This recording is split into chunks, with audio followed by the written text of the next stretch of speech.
Target practice part 2. So next up is drawing the targets so we can shoot the arrow at it. So let's get started. So our game needs a target to shoot at, so that we can do that. First up is a triangular stand. So next we're going to set the color to wood. So down below our rectangle over here, we are going to fill, and we already have the color wood, which is 145 red, 96 green, 51 blue. So we're going to say fill over here wood, wood, and then when we run it, nothing's yet going to happen because we haven't said where we're going to fill it or anything. We just changed the color. So our color is now wood, and next up is we are going to draw a triangle over here. Triangle, and the triangle over here, you'll notice, has a lot of different parts to it. So this triangle over here, we're going to start with the x and y coordinates for each of the corners. So when we say triangle, we have to set the coordinate for the first corner, the second corner, and the third corner over here. So the first corner that we're going to be working on is 150, which over here is down over here, and 350 for the y value. So this is 150 over and 350 down over here. So 150, comma 350, and then comma, the second corner that we're going to be working on is 200, comma 150, which is this point over here. So it's 200 over directly in the middle of the map and 150 down. So we have over here, we're staying the three parts of the corner, so 200, comma 150. And then over here, we're going to have the last one, which is 250, so it's 250 over and it's 350 down.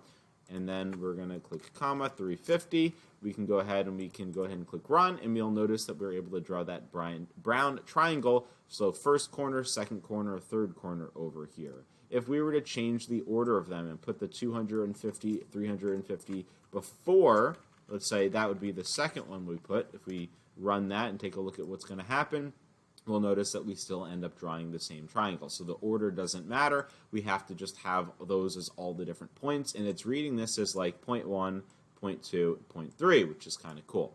So we've run that, we tested it, and we have our brown triangle. Next up is drawing the target circles. So the largest part of the target is a blue circle. We're going to draw the one at the back first. So after we've drawn the triangle over here, we're going to go ahead and we're going to set our color to outer blue over here. We'll also notice that this is going to be at the coordinate 200, comma 200. So after we've drawn that triangle, we're going to say fill to outer over here.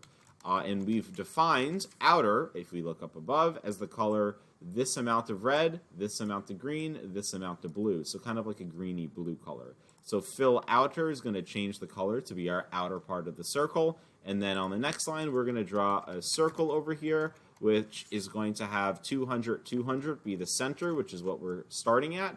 And then 170 is going to be the entire diameter, kind of relating to what we're doing with Tracy. So if we go ahead and we run that, what we'll notice is we've drawn first as the base layer, the target, and then on top of that, so it draws in layers from like the lowest layer to highest layer, we've now drawn the outermost circle. Run the code, and we can see that that blue circle was drawn after the stand in front.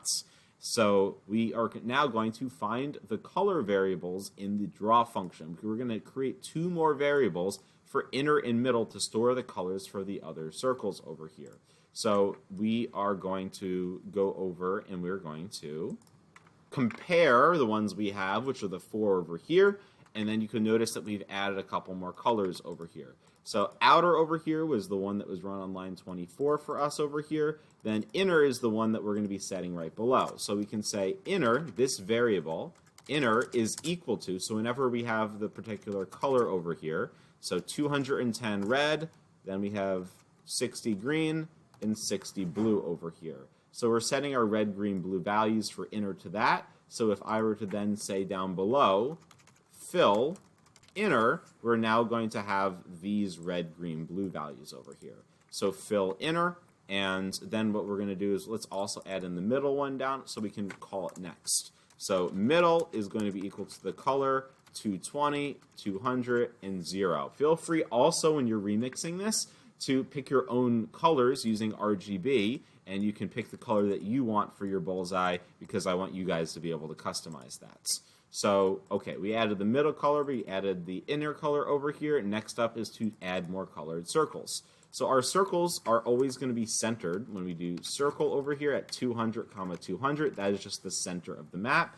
and then how big should we want the next target. So this inner circle over here we've set to 110. That's going to be the diameter, the entire length, and I've already set the fill color to inner. So if I go ahead and I run that, I now have that red inner circle over here. Then finally, we can see that we're going to fill the middle over here. So we're going to say fill and then middle, because we've set the color for middle over here. So this amount of red, this amount of green, this amount of blue. And then we're going to make another circle that's even smaller, still centered around 200, comma 200 in the center. And then comma 30, make it real nice and small, make it hard to hit. So I have now 3 colors, and we can always add more parts to the bullseye with more points later, but we're still finishing up the drawing section of it. So we drew the middle part of the circle over there. We run it, and we see that we now have the different sections over here, and check that, yeah, make sure that we are American and we're using this color without the U. I guess the person who designed it may have not used that.